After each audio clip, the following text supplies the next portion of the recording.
Hello everybody and welcome to RPG Horror Stories. I'm your host Sue, and listen, I'm a little bit sick today, so don't worry if I'm sounding a little bit off. It could be that I'm getting sick, it could be that I've been working my voice a little bit too hard recently. Long story short, throat is sore, voice feel weird, don't worry about it. Now, on with the video. Okay, so this story, before I put it up on the screen, I'm gonna give a trigger warning because it does not come with one. I know for a fact it does mention pedophilia because it is in the title. However, I would be prepared for the absolute worst because this doesn't come with a trigger warning, so it's gonna be a mixed bag. You don't know what's gonna happen. Nor do I. This is my first time reading it. Hello Dwarf oozes main character energy. Reading this sub reminded me of a 3.5 game I had the displeasure of DMing a long time ago. The game was with some random people at a school club I was a part of. I wasn't the best dungeon master back then, and looking back, I did have quite a few mistakes in order to go for a gritty realism type of game. I don't remember the game in full detail, but snippets of it that really subscribed to me. Brain dead. I don't remember the game in full detail, but snippets of it that really surprised me. My players were a halfling druid. The guy was surprisingly chill, and honestly nothing to say that was wrong about him. A human swashbuckler. She had a kind of warrior princess vibe. Wanted to fight in a dress and a breastplate that would be flattering? Don't care. The player was trying to be a bit of a Mary Sue and would often try to outdo the dwarf. And the dwarf fighter, the main issue of this game. Trying to Mary Sue his way would be an understatement. He was a jerk both in-game and out of game. Trying to argue rules to handicap the team so that he looked better, or picking flaws in other people's actions. Here's a basic summary of the 3 sessions we did have. Session 1. They had a quest where they try hard to be a bit sneaky.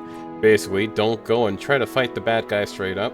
Swashbuckler goes and tries to fight the bad guy straight up with the guards on the villain side because she basically threatened him out of nowhere.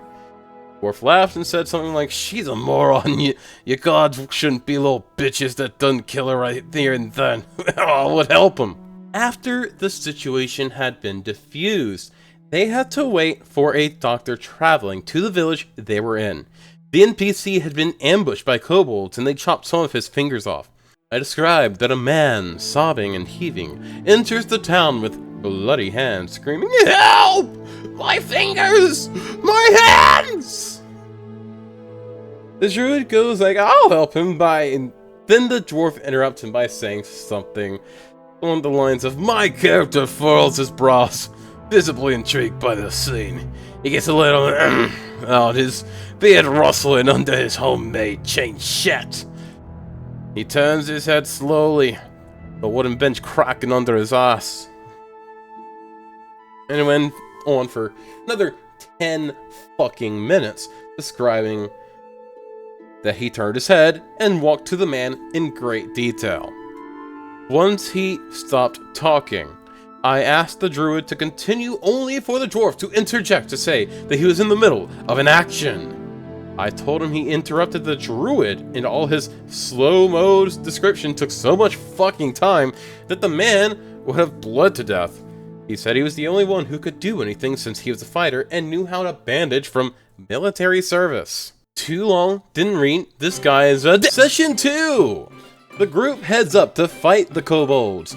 Druid picks up a few kills early on with his sling, so the dwarf starts saying that the kobolds should have partial cover because the road is curved and the rulebook says that they are 25% covered. If they should have partial cover since the halfling is small, the curve should be enough to... Well, he tried to bullshit his way. Dude, the druid was like, "Okay, I don't mind, but it should apply to your bow too." And the dwarf tried to argue that since he was slightly taller, that it doesn't apply to him. They fight, get the insight that the kobolds in the area aren't that daring and something must stir them up. And they get into a fight with homebrewed monsters, part of the overarching story. Now, the monsters had high AC but no HP and no damage. They were kind of calcified creatures that were rotting inside. They win, and the session stops. The dwarf then talks to me in private, saying that my game was okay, but I lack details, like how I don't describe things well enough, like how much rocks there are on the trails in the woods. It's still a running joke with my regular players. He said I also gave unfair advantages to Druid with the cover thing, and Swashbuckler doing more actions, which was half true. I miscalculated distances and run speed all the fucking time, making her faster than she should, and not allowing him to shine. He said he knew how hard it is to deal with a player who plays fighters really well, but it's a cheap shot to have AC monsters so that he can't crush them all easily like he should have. Okay. So he thinks the entire fucking world revolves around his player character. Session 3. They travel with the doctor and head to another village. They meet a future villain there, and he hosts them in his mansion. The villain was from a noble family related to the doctor. They were all great alchemists and had a rite of passage to either create or improve a potion. The villain made a suggestion and charm potion that lasted a long time. Basically, the person would obey him, so long as it's not too outlandish or against their values. So he kidnapped orphans to teach them young to kill and do evil deeds to him. The boys would pass by as delivery boys, gardeners, and the girls would be maids in the mansion and guest house. The villain tells them to stay at the guest house and asks the maids to serve their guests and ensure that they are happy. I go into great length to explain that they are kids, children, 10 to 13 years old, and that the girls wore plain gray dresses with an apron. And before I read further, I'm fairly certain that this is where the dwarf being a pedo comes in. So if you are not fine with this, stop watching now. I will have a time link to go forward in the video, and you can just skip forward if you'd like. So just look in the description, and maybe while you're down there, hit the subscribe button. I really appreciate it. Love ya. The dwarf then asks how short the skirt part was. I told him it's ankle length. He then gets pissy, saying it's not a maid outfit, to which I reply it's not a fucking slutty maid outfit, you moron. He then asks if there was some sort of cleavage situation, to which I say no. They're children. He then said that we lacked historical knowledge, as women would be seen as mature, much younger, in the Middle Ages, so it's fine. And he then asked if any of them is more developed. I told him that no, and I would not go down this path, so he better fuck off. He then went on a rant, saying his actions were perfectly normal, but agreed to stop. What an absolute bitch! Not even 5 minutes later, he then asks a maid to come sit on his lap. I tell him the girl refuses, and as a dungeon master, I refuse to do that. He said that the villain asked him to please them, so she should start being pleasing. I told him that they were supposed to be the good guys. Keep in mind, Swashbuckler Druid did nothing wrong, and supported all of my arguments against Dwarf. And he should start acting like the hero, instead of trying to molest a child. And since it's still going this way, I was done with the game. So folks, that's one of the rare times a player made me disgusted in my own scenario. Yeah, I can understand, and good on you for just fucking it off. I highly doubt that anything could have come out well, especially like even if you kicked the dwarf out and you just ran it with the two people. I guarantee you that if you didn't give him the satisfaction of knowing that the game was over, he would have harassed your players to no extent. And I've seen it happen where some of these quote-unquote Mary Sue players who end up actually just being pedo dwarves, that's just gonna be a thing on my channel, a joke now. Pedo dwarves. It's an insult. They end up being pedo dwarves, right? And they threaten violence and sometimes become very violent and threaten murder. I would very much watch your back, OP, but this does sound like it happened a while ago, which I'm pretty sure things are fine now. Fuck this dwarf player. Don't fuck him. This dude does not deserve pussy. He doesn't even deserve dick. Let's get it honest. He deserves nothing. He needs to just sit there and like rot in a cell until he's ready to burst. The Dungeon Master stole my real life name. I'm in a D&D 5e West March server. I was in a call with a friend, the problematic main Dungeon Master, and a few other people. My friend named their character something that sounds one letter off from my real life name without realizing it. Think of it, if my name was Jeff, or Jeff, they named a character Jeff.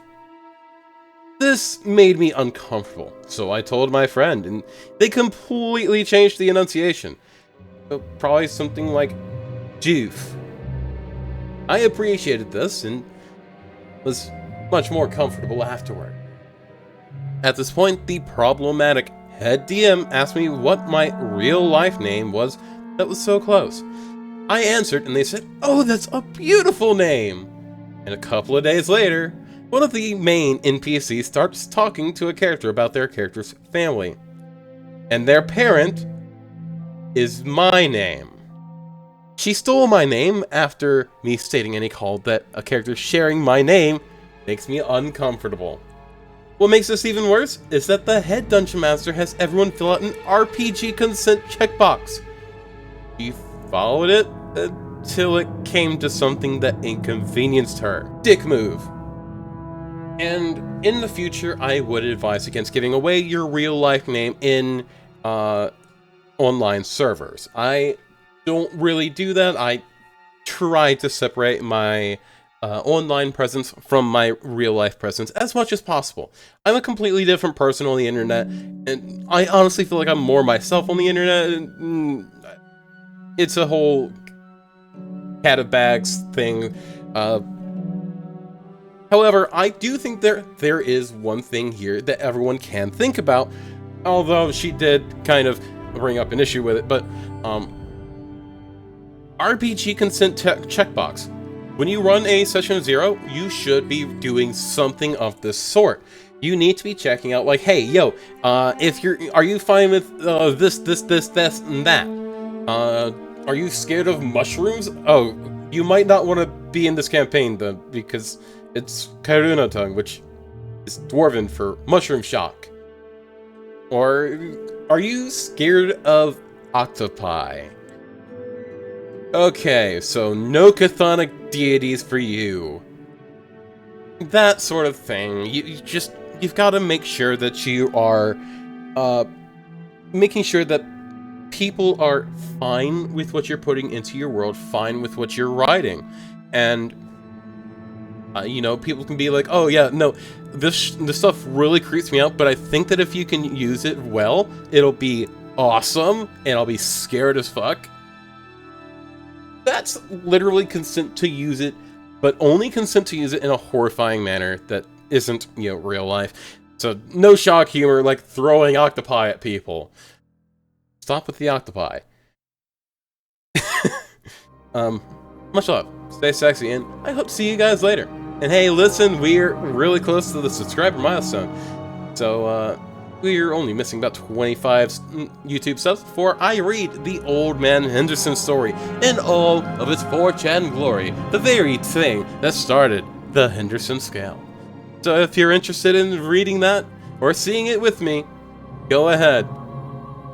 Hit that subscribe button, like the video, leave a comment down below, and I'll see you guys tomorrow. Much love and stay sexy. Bye-bye!